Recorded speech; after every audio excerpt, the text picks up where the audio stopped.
Merhaba arkadaşlar, kanalıma hoş geldiniz. Ben Furkan.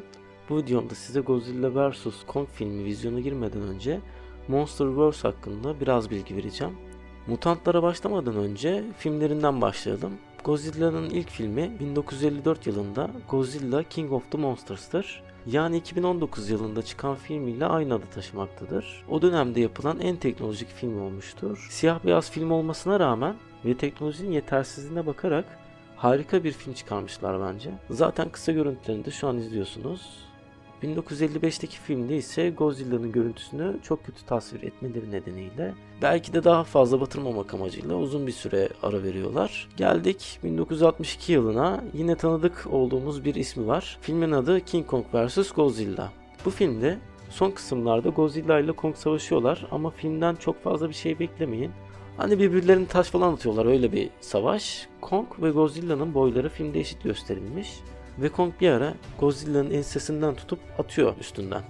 En sonunda ise Kong Godzilla'yı denize düşürdükten sonra gözden yavaşça kayboluyor. Filmi izleyeceğinizi düşünmediğim için anlatmakta bir sakınca görmedim. Bu dönemlerde Godzilla'nın kötü tasvirleri nedeniyle seriye yine biraz ara veriyorlar. Şimdi de 1995 yılına ve benim de nerede ve nasıl izlediğimi hatırlamadığım Godzilla vs. Destroyer filmine gidelim.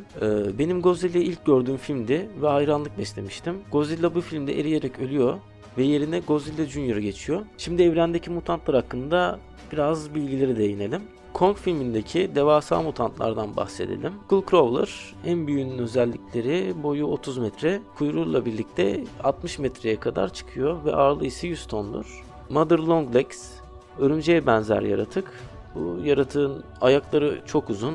Bunun da boyu yaklaşık 7 metredir. Ve Kong'un afiyetle pişirmeden yediği mutant Myers Squid, devasa ahtapot da diyebiliriz. Uzunluğu yaklaşık 34 metredir. Psycho Vulture, Pteranodon'un küçüğüne benziyor biraz. Kanat açıklığı 1,5 metre. Öteki devasa yaratıklara falan bakarsak çok da bir önemi yok aslında. Spore Mantis, çekirgeye benzer bir görüntüsü var ve yaklaşık 15 metre. Scare Buffalo ise adından da anlaşıldığı gibi Buffalo'ya benziyor. Yaklaşık boyu 14 metredir.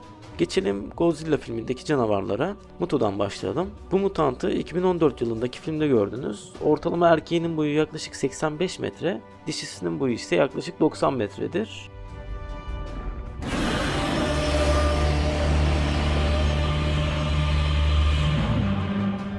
Rodan, ateş ivlisi ya da gökyüzünün kralı olarak biliniyor. Görüntüsü Şahin'i andıran Titan'ın boyu yaklaşık 47 metre ama kanat açıklığı tam 265 metredir. Rakip olduğu Titan'la devam edelim.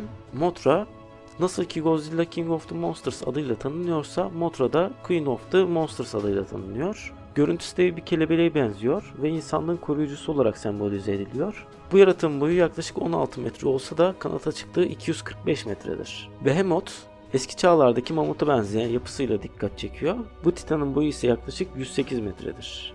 Skyla adındaki dev Titan örümceğin boyu ise 104 metredir. Methuselah var bir de. Kendisinin üzerinde ağaçlar, otlar, böcekler falan var. Dağ gibi bir şey. Şimdi geldik Godzilla King of the Monsters filmindeki Monster Zero, The Devil, Üçlü Ölüm şarkısı gibi isimleri olan King Ghidorah'a. Bu devasa Titan'ın ağırlığı 141 bin ton ve boyu yaklaşık 160 metre civarındadır.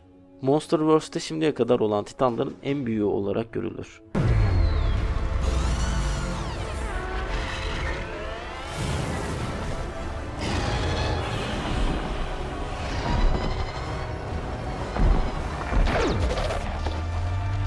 Ve sona doğru yaklaşırken filmin de ana hattı olan iki devasa yaratığa geldi sıra. Godzilla ve Kong. Kong'dan başlayalım. Skull Adası'nın kralı ve tanrısı. Primatların kralı gibi isimleri vardır. Kong 1973 yılındaki filmine göre 32 metredir.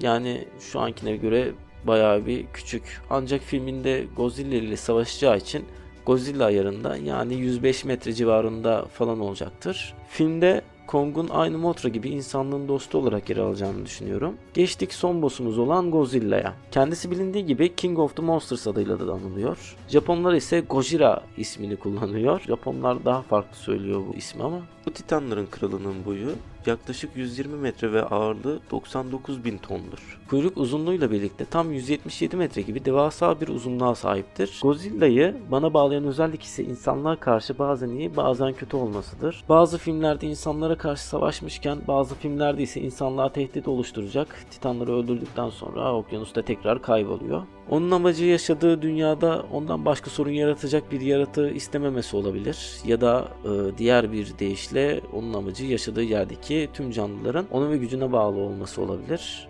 Bunu tam olarak bilmiyoruz. Ben gelecek filmde tıpkı 1964 yılındaki filmine benzer bir şekilde olacağını düşünüyorum. İnsanlığa bu sefer tehdit olacak ve insanlığın da ona karşı bir şeyler yaratabileceğini düşünüyorum. Bu videoda Monsterverse hakkında biraz bilgi vermeye çalıştım. İleriki videolarımda Titanlar hakkında daha ayrıntılı videomun gelmesini istiyorsanız bunu yorumlarda belirtebilirsiniz. Kanalımı yeni oluşturdum. Sizin desteğiniz ve yorumlarınız sayesinde bu kanalın daha da güzelleşmesini istiyorum. Eğer videomu beğendiyseniz beğenmeyi, yeni videolarımdan haberdar olmak için abone olmayı unutmayın. Şimdilik hoşça kalın. Yeni videolarımda görüşmek üzere.